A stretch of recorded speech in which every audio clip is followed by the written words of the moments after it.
కాపులు గెలిపించలేదు, కాపుల ఐక్యత ఉండదని. ఇది కరెక్ట్ కాదని నా అభిప్రాయం. ఎందుకంటే మనం ఒక రాజకీయ నాయకుడిగా నేను ప్రజల్లో ఒక దశాబ్ద కాలంగా పనిచేస్తున్నాను. ప్రజల్ని కన్విన్స్ చేసుకోవాల్సిన బాధ్యత నా మీద ఉంది. నేను కాకినాడ సిటీ ఎమ్మెల్యేగా 2019లో బీజేపీ తరఫు పోటీ చేసినాను, కాపు సామాజిక వర్గం. మా యొక్క అసెంబ్లీలో ఎక్కువ కాపు ఓట్లే ఉంటాయి. నాకు వచ్చిన ఓట్లు 2000. చంద్రశేఖర్ రెడ్డి గారికి రెడ్డి 1% కూడా ఉండదు, ఆయనకి 70,000 ఓట్లు వచ్చాయి. అంటే ఇప్పుడు నేను కాపులు నిందించాలా? నేను ఒక్కడనే కాపులు నేను నియోజకవర్గం పోటీ చేసి మిగతా అన్ని వేరే వేరే సామాజిక వర్గాలు, నేను కాపులు నిందించాలా?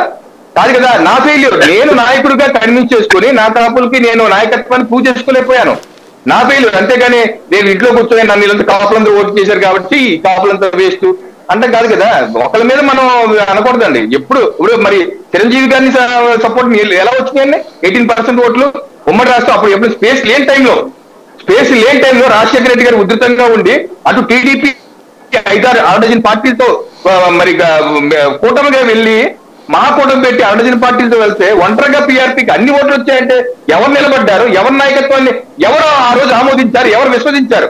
అలా విశ్వాసం కలిగించకపోవడం నా ఫెయిల్యూర్. కానీ నేను ఒక సామాజిక వర్గం మీద పట్టకాల్సి మీద వేసేస్తాను అంటే ఇది రాజకీయాల్లో సమంజసం కాదు. మన ఫెయిల్యూర్ అలా అనుకుని ఆనందపడటం తప్పితే వేరేది కాదని సార్. పొత్తుల్లో వెళ్ళినట్టు మాత్రాన విజయం సాధించడం 100%. ఎందుకంటే ఇప్పుడు చంద్రబాబు నాయుడు గారు 99 ఎలక్షన్ పొత్తులో వెళ్ళాడు, గెలిచాడు. 2004 పొత్తుల్లో వెళ్ళారు, ఓడిపోయారు. 2009 పొత్తుల్లో వెళ్ళారు, ఓడిపోయారు. 2014 పొత్తుల్లో వెళ్ళారు, సరే గెలిచారు. మరి 2018 అట్లా తెలంగాణలో కూడా పొత్తుల్లో వెళ్ళారు, ఓడిపోయారు. సో చంద్రబాబు నాయుడు గారు వచ్చినాక 6 ఎలక్షన్స్ ఫేస్ చేస్తే వాళ్ళు 6 ఎలక్షన్స్ లో గెలిచింది 2 సార్లు కాదు. 2014 ఒకసారి గెలిచారు, 1999 ఒకసారి గెలిచారు. సో పొత్తుల వాళ్ళు మీరు అన్నట్టు ఒక 1% 2% ఓటింగ్ శాతం పెరగొచ్చేమో.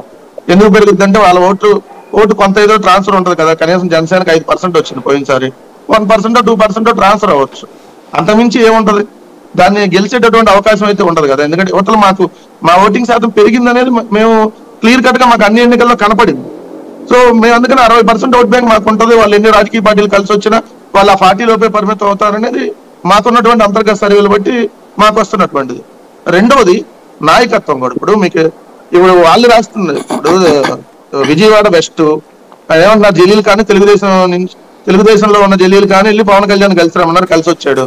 తెలుగుదేశంలో ఉన్న మాగంటి బాబుని ఏలూరు అసెంబ్లీకో దేనికో వెళ్ళి కలిసి రమ్మన్నారు, కలిసి వచ్చారు. ఎవరు హర్షిస్తారు ఆయన్ని?